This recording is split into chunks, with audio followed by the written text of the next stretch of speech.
ராதே கிருஷ்ணா. இன்று அக்ஷய திருத்தியை. நமது பாண்டுரங்க சுவாமி பூரண ஸ்வர்ணமாக திருமேனி முழுக்க ஸ்வர்ண கவச்ச சாத்திண்டு ஸ்வர்ண பாண்டுரங்கனாக ரக்குமாயி சமேத பாண்டுரங்க சுவாமி திவ்ய தம்பதிகளா நமக்கு சேவை சாதிக்கிறார். உலக மக்கள் எல்லோரும் ஐஸ்வர்யத்துடனும் ஆரோக்கியத்துடனும் இருக்கணும்னு எம்பெருமானுக்கு இன்னைக்கு விசேஷமான ஸ்வர்ண புஷ்ப ஆராதனங்கள் நடக்கிறது.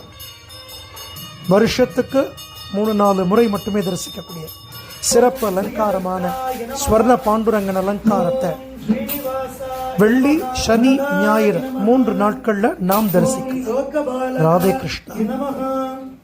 ஓம் பரபிரம்மணே நமக. ஓம் சரத்